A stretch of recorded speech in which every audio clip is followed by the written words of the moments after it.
Hi, everyone. I'm Erika Steinberg, and welcome to Around the Ladder, the podcast where we explore the unexpected paths of career journeys. Many of us are familiar with the phrase climbing the corporate ladder, but what happens when your path doesn't follow a straight line? I love the idea of going around the ladder and really carving out a different path for yourself. My own journey has certainly taken this route. After 25 years as an employee in law firms, I realized I'm an entrepreneur. I didn't know. And I'm not alone in this. The Around the Ladder podcast is an opportunity for me to speak with others about their journeys. And today, I'm very happy to welcome Erin Alli. Erin owns Essential Assistants. It's a virtual support company that helps busy CEOs get their time back. And full disclosure, I'm one of those busy CEOs. She has a team of highly skilled professionals that provide support in many areas, including leadership, operations, website design, maintenance, and more. Erin has been in operations and leadership for, hold your breath, almost 30 years. And she says 28, but it's almost 30 at this point. And she's been a business owner for 20 of those years. She's worked with literally hundreds of CEOs and leaders to help them create strategies that allow their businesses to grow. She helps them put systems in place to run efficiently, incorporate standard operating procedures so that their businesses, this is important, can continue to run smoothly even if a key player is unavailable or if the CEO feels like taking a vacation. She loves to handle the day-to-day operations, and she builds great relationships with the teams that she works with, as well as supports CEOs when they need to bring in more team members. This is not all she does, though. In addition to leading Essential Assistants, Erin is the co-host of the podcast Mastering Business Skills. She's one of the co-creators of the Ultimate Lead Nurturing and Sales Conversion Guide, which provides tips and templates on how to build relationships through lead nurturing and close more sales. Who doesn't want that? She's also the co-leader of Virtual Skills Master, which is a program to help new entrepreneurs start and grow their businesses by giving them step-by-step direction on many different technologies, templates that they can use, and live support. And on top of that, she also won Alignable's 2024 Business of the Year Award for Seaford, Delaware. Outside of work, Erin loves spending time with her family. She loves reading, meditating, studying holistic remedies because she's also a certified health and wellness coach. And she owns a pet and farm sitting business in her local area. Oh my goodness, is there anything that you're not doing?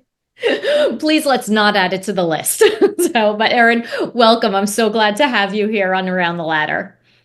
Thank you. I'm so happy to be here. I know Yeah.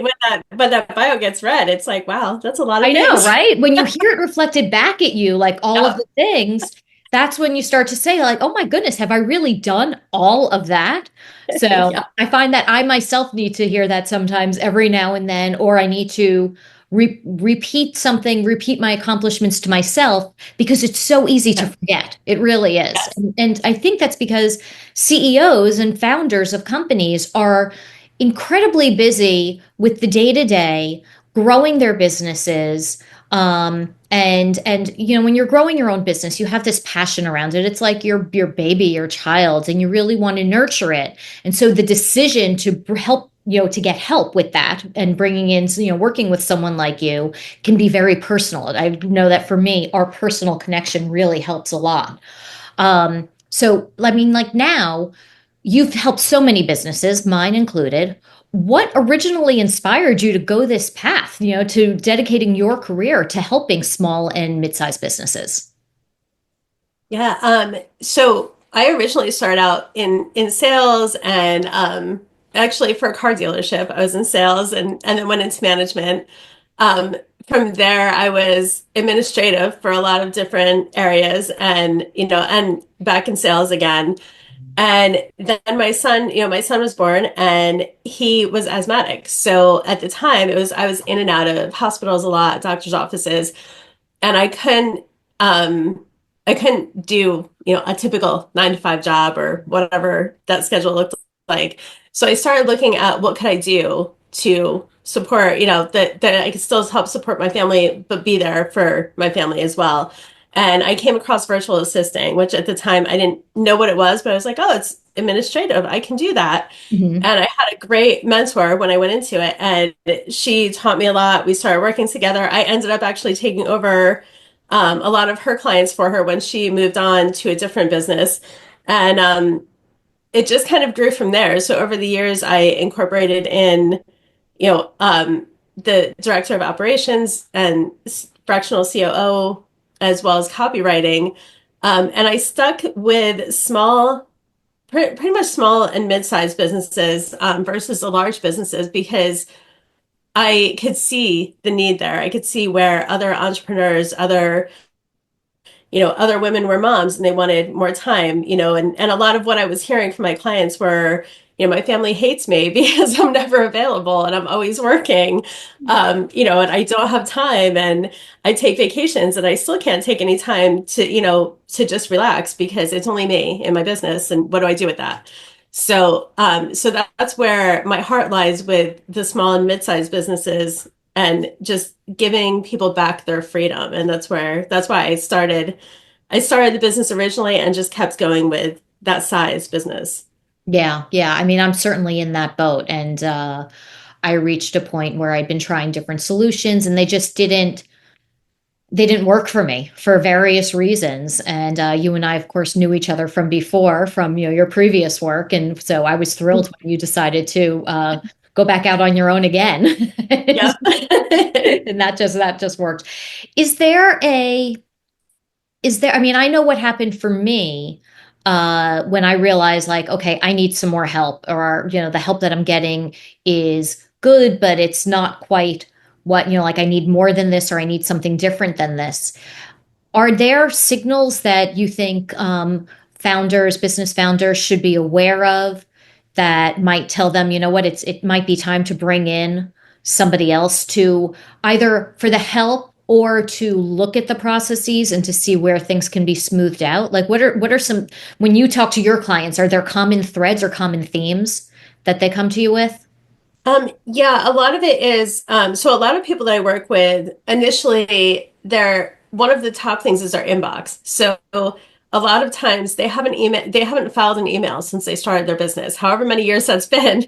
So one of the first things I do is go through, create folders, move everything around, because when your inbox has 10,000, 20,000, 30,000 emails in it, it's overwhelming just to open it. Even though you're only looking at the top ones, Mhm. somehow, you might have missed something, things are falling through the cracks that you're not realizing because a lot of times, we get busy, we open our email and we say, oh, okay, I need to go back to that. I'm going to look at that later.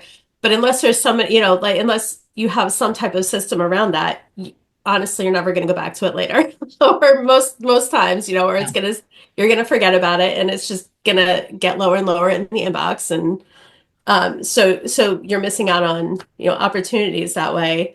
Um, and that's one of the things. And then what I what they often find too is they're doing everything, so to speak. They might have a team, they might have a virtual assistant or something, but they don't have somebody in their corner that's saying, hey, let's take this project and break it down to this, and this is who we can delegate it to.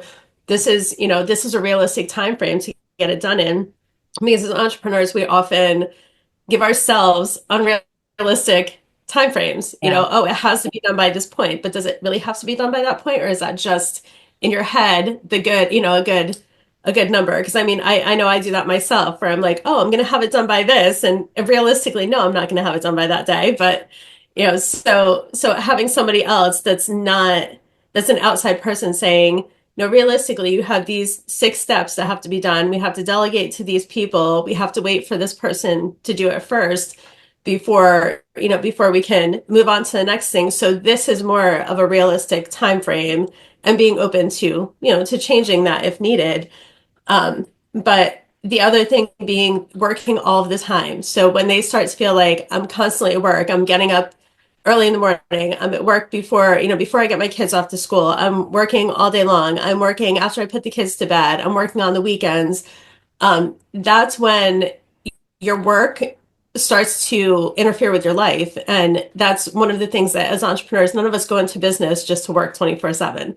Yeah. You know, we go into business for the freedom, but as an entrepreneur, you know that you don't have that, it's all on you. So you don't necessarily have that freedom without having somebody else to support you in that way and say, hey, this is what I can take on. And as you grow in time, being able to, go on vacation and relax and know that everything in your business is being handled while you're away.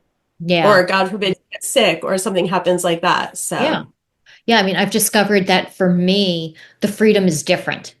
It's freedom from being on somebody else's schedule every day. Obviously, when a client needs something, you're on that client's schedule. But day in and day out, you're not on somebody else's schedule. Uh, and so you have that freedom, and you also potentially have, there's never any day when I close down my laptop because I finished everything. That. yep. But honestly, I don't think that's the case for most people's jobs. When I worked at a law firm also, there were nights I just had to, my husband would call me. I would get a second wind at like 4:30 in the afternoon and start working on something, and he'd call me at 7:30 and he'd be like, "Are you coming home? Should I hold dinner? Like, should we eat dinner together? Or are you just gonna eat something later or get something there?" And so I feel like that's the case. There's always more to do, whether you work for Right. yourself or you work for somebody else. So you have Yeah. to make that decision to say, okay, now I can, I've done everything that I need to do, and now I can stop Right. for the day. I Yeah. thought one of the other things, and I don't know if this is something that you do with me or if you do it with your other clients too. I never thought to ask before. But one of the things that's been so helpful for me is that as you've gotten to know me, you've gotten to know when I am delaying something because I'm uncomfortable. Not because it's really not ready, but because I'm feeling some kind of discomfort. I'm nervous about something. And you'll say, "You know what, Erika, are you really not ready? Or is this you being afraid?" And you've pulled that card on me more than once. And both time, and I think each time it's been, "You know what, you're right. This is my own nerves." Is that something that you find yourself doing with a lot of your clients? I do. It's the coach in me that comes out. I always say, like, people don't, when they work with me, they don't just get a fractional COO or a director of operations. They also get the coaching aspect that comes with it. So, and making sure that even if that's building in, each person's different on what I pick up on and what I can, what I coach on around.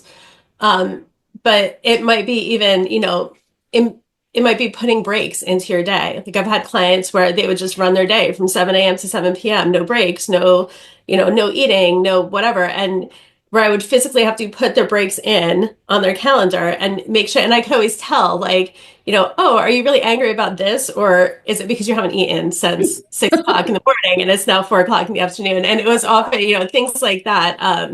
Or, it might be around fear. It might be um, perfectionism. That's another, you're afraid to put it out there because of it's not perfect yet, or you're afraid to put it out there because it might fail. That's another Yeah. area that, that holds people back. So, so it's literally just a coach in me that comes out automatically whenever I just get those intuitive hits on what support people actually need. Yeah, yeah. I mean, I can see that because I think that I was listening to a podcast this morning, and the woman who was on the podcast was talking about how she was running a training, actually a mini training course on creating your own podcast. And she thought that the questions she was going to get from the people who were participating were things around like, what camera do I need? What microphone is best? How do I monetize this? And she said instead, she was getting question after question about what will people think? How will this be received? And instead of giving them advice about like certain things that are, like the tangibles, she said, I was writing permission slip after permission slip to everybody to say, yes, it's okay, you can do this. So, and Yeah. we were just talking about that. It reminded me of what she said. I mean, you are a certified health and wellness coach. When did you do that, by the way? Oh gosh, it's been a long time. It's probably 12 years ago now. So this has become, I would imagine, an integral part of the way you interact with your clients and the way you coach them and the way you help them with their businesses. Yeah. Yeah. And I can also then knowing them and seeing things I can give that feedback, when they're getting overwhelmed, when they're not taking care of themselves the way they should and kind of how to go about that. Or even, I build personal relationships with all of my clients too, because I think it's so important. So we might be having a conversation, and maybe they have um, some type of thing going on, diabetes, or a new diagnosis or something like that. So I can then provide some support that way. I've studied mental health, so that's another big part of the support that I give, because I can always tell too when that's getting in the way of things also. Yeah, yeah. And I've said often that in starting your own business, there's no place to hide. Right. You can't necessarily blame something on a boss who's being overly demanding because you are the boss. And so there is, any obstacles, any inner struggles that you're feeling are going to come to the forefront, are going to come into the light some way or another when you own your own business. So, and, and so I And would sometimes imagine that you, you don't connect the two either. What's coming yeah, up, what just happens, and until somebody, and it might take somebody from outside. Maybe it's a family friend, maybe it's somebody in your family that's saying, "Hey, you remember when you did this years ago?" And it ties into this that just happened. So yeah, you don't necessarily see the connections. I yeah. realized several years ago, as somebody who I know who's a COO at a law firm, a mid-sized law firm, her educational background was that she also had her master's in organizational development. And I was like, that's probably going to come in really handy. And she had been in law firms for a long time, Mhm. then was taking on this new role as COO. And I was like, that's probably really going to be handy to see like just the way organizations function and move and the personalities within them. So it kind it reminds me again of what you're doing, that you can bring all of these different really like tools and modalities, whether it's learning a new technology or saying, is this really not ready, or is this your nerves? you know So I'm Yeah. curious now, like you've worked with clients across many different industries, and you yourself have worked in different industries. What are some universal lessons that you've learned about leaders, how leaders develop, entrepreneurs, no matter what the field? Yeah. I think the leadership is in any field, is all it revolves around a few different things. Communication being one of them, respect being another one, and just that, the listening skills, the empathy that you have. I've had a brick and mortar businesses, I've had online businesses. So, and in each of those settings, whether I've had employees, whether I've had virtual team, it's a matter of, sharing, collaborating, communicating, and kind of just getting everything in that way together. Yeah, yeah. And I know that this is not the first time I've heard you talk about teams, and you talk about building teams and building teams that really love working together. And I remember one of the first things that you suggested when you and I started working together was, let's have a team meeting, a team Zoom, because I work with consultants in different areas. And so, I remember having that meeting, and it was so nice, even though it wasn't in person, it was Mhm. so nice, even in that setting, just to be together and to talk about what everyone's working on. And since then, people who I work with have gone on to work together with other projects that don't have anything to do with CMO to go, but because of these relationships that they've forged, it facilitated other work, which I love, of course. What, in your view, like what are some of the key ingredients or necessary ingredients for creating a really connected team? Um, for that, I would say, ideally getting everybody together, even if it's once a month, or, And however that works even if out. it's virtual? Yeah, even if it's virtual, because even if it's virtual team, like you said, they having those relationships, they can then, because often with virtual team, they're subcontractors. They have their own businesses outside of whoever they're working with. Mhm. Uh, so in that case, having those connections and saying, you know, John and Sarah both work in these areas, and they complement each other. They build that relationship through your team, and now they can work together. They can, and that also builds on the team side because they can collaborate. So you might have a project and they're both, able to then sit down and say, hey, here's my ideas for this. Here's mine, and kind of connecting together versus, three or four people on a team then submitting different things. Here's my thoughts and ideas, and then you have to go through them, and here's mine. So having that connection means you can get on a call and everybody's comfortable to do that kind of roundtable. Here's what I'm thinking, here's what I'd love to see, here's where I'm struggling, which is also important because you don't want any team member to feel like it's not safe to say where they're struggling, or Yeah.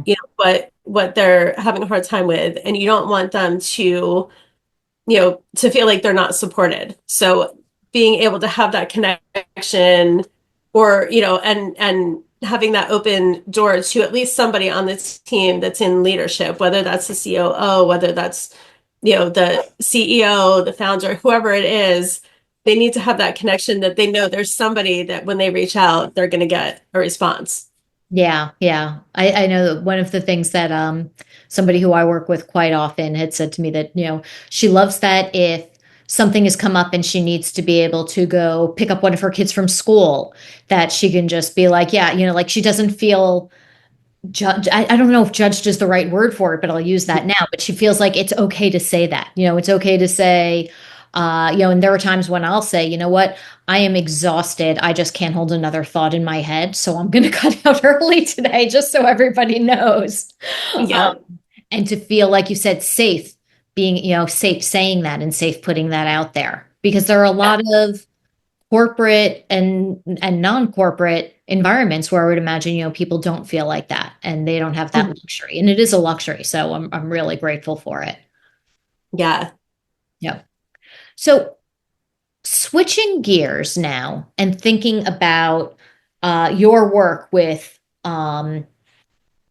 I know you work with mature businesses, with growing businesses. When you think back to the starting stage, what is, if you had to pick, I don't want to limit it to just one. So if you had to pick like one or two, whatever, processes or systems that you think every growing business should put in place early on, what would some of those really early things be? And especially if you see that there are things that too many business owners don't put into place early on and really should. Mhm. So definitely SOPs, or standard operating procedures, is one of those things. So whether you're starting, your one person team and it's all you, or you have, a VA or whatever it is, having those procedures in place so if somebody's sick, or somebody's on vacation, or somebody has a family emergency, somebody else on the team can easily pick up what they're doing, because everything's laid out step by step, and it says, start here, log in, and from there, each step is in place. Or whether that's even, you're doing it all yourself, you lay it all out in your operating procedures, and then when you bring on team, you can easily hand that off to them and say, read through this, and then we can have a training session. But look Yeah. through this first, try this out, see if what questions you have, which gives you a better meeting when you're onboarding too, with somebody, or training them on something new, to have them look at it first, and then rather than having to walk them through everything or maybe missing something. Another thing I would say is automation. So whether that's automating, your newsletter, your social media, whatever you can automate, your follow-up emails to, if you have an opt-in on your site, even your calendar links, putting up Calendly and attaching it to Zoom so it automatically sends everything out for you. Just those automations are going to save you a lot of time and money in the long run, setting everything up so that you're set up for success, and you're not wasting anybody's time, not your own, not a VA, like, to do all this stuff manually when it doesn't have to be. Yeah, yeah. I know that with me discovering especially the automations, anything to save some time, Mhm. anything so that it wasn't something that I have to do, because I can be, not only have I learned that I am the biggest obstacle to my own success, I am the greatest bottleneck. Most entrepreneurs are though, because we get so busy, and even when we have team, the team will do something, and then if we're the ones saying, especially if we have to review it, we might say, "Hey, send it to us to review," and then we said, we get that, but we're so busy that it gets pushed off, or it's, Yeah. I'll do it later, and then that's also holding up the team. So Yeah. yeah, just I feel And like holds we up all do your it work. until we get used to it. Yeah. And it holds Yeah. up your work. It holds up, you realizing your goals. Um, so then when you think about like, so that was the beginning. When you think about uh your clients and like everybody, of course, since you do work with companies that are, from startup to more mature, um, how how do you approach understanding where your clients are and what their needs are? Because I remember one of the things that I said to you was, I need help and I don't even know, I'm not even sure how to articulate what I need. So Yeah. how do you approach that? Because I'm sure please tell me I was not the only one who Oh said yeah, no, you're not. You're not. And that. often people reach out to me for like one thing. They're like, I need help with this one thing, this one area.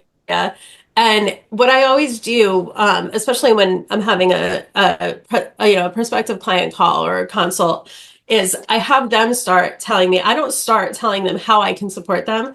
I start by having that person tell me what does your business look like right now? What are you doing? Where do you think you need help, and how, what do your days look like?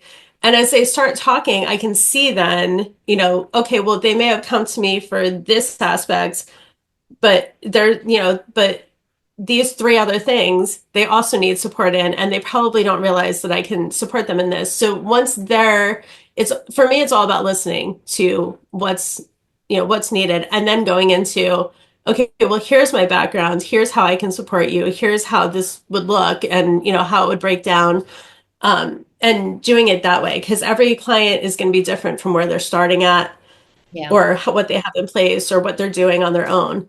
Yeah. Yeah. And then if somebody is listening today and they're just feeling so overwhelmed by the idea of getting their business organized, whatever that means to them, what Right. is a piece of advice that you would offer to someone like that that would help them maybe take those first steps? Um, for that, I would say start where you're at and break it down into small steps. So everything doesn't have to be done all at one time. Some depending on how kind of how your brain works, there's a couple ways you can do it. So one would be writing down everything, listing everything, just getting it all out of your brain and onto paper, and then breaking it down from there. Another way would be, breaking it into projects, and saying, okay, well, I want this project, that project, and these are the steps that I have to do, and then looking at it, who can I delegate to? If I have Yeah. anybody, who can I, who in my network can I reach out to that may be able to support me, or might have the connections that I need to, bring this vision to life. Because often our networks, we don't think to reach out to them, but they're often the ones that can support us the most when it comes to, just getting things, especially if you're not ready for a VA, or you're not ready for a COO, or, whatever level you're at next. You're considering it, but you're not really there yet. Yeah. Reaching out and, having those people who can give you support or give you ideas or feedback, and just knowing that, giving yourself grace, knowing it's okay not to have everything done all at one time. Like, it doesn't, when you write down all the projects, they don't all have to be done by the weekends. It's okay, what, look at the priorities, and what are the priorities for you, Yeah. and what really, what do you really need to focus on, and then work on that. And time blocking is great for that, because Yeah. people don't realize, like, when we multitask, we're always taught to multitask, and oh, it's so great, we can do 55 things at once, but we really can't. And when you're multitasking, or you're getting distracted from one thing and you're going to do something else, and you're coming back to that, you're not in the same frame of mind that you were. So time blocking, whether it's by project or by client or by, whatever it is that you're doing, taking that, even if it's an hour at a time, and focusing solely on that, turning your phone over so you're not looking at your notifications, turning off your emails, so every email that pops up, you're not checking what it is, or, nothing's going to fall apart in that hour that you're working on one thing that you can't handle when you get done. Yeah. So So, but just, taking that time from where you're at. Yeah, because I know, I mean, I do need to do brain dumps now and then. And whenever I'm going into a meeting, if I'm in a client meeting for a day or for a few hours or whatever, I usually bring a piece of paper with me. Like I have pink paper and blue paper, just so it stands out. And if something occurs to me, I just, scribble it on that piece of paper because I don't want to forget it. Like that's the nightmare is that you're going to have this idea or have a thought. And then if you're like me, it's in and out in like, I was going to say 3 seconds, but honestly, not even. Figure, a second and a half. Oh If yeah. I don't Yeah. capture it in that moment, it's gone. Um, Yeah. Oh and yeah. then, I love my phone notes for that, or yeah, or I carry a notebook with me. Yep. yeah, I have a notebook on my night table. I have a little notebook that I keep in my purse all the time. I stopped with post-it notes because the post-it notes all over the place were making me crazy. So I Yeah. stopped years ago, even before becoming an entrepreneur and opening my own business, I stopped with the post-it notes, but I do have that pink paper and the blue paper and it stands out on my desk. And then once a week I gather it and I look at all the things. I'm like, okay, usually a lot of times some of the stuff I already did it, I just needed to Mhm. remember in the moment. Other things I'm like, oh, you know what, let me put this down on a list of something to think about later and maybe we develop it later. So that has been very helpful for me just with that, and this overwhelming environment that we find ourselves in. And then you Yeah. add in things that you think about for your family, kids, aging parents, stuff like that.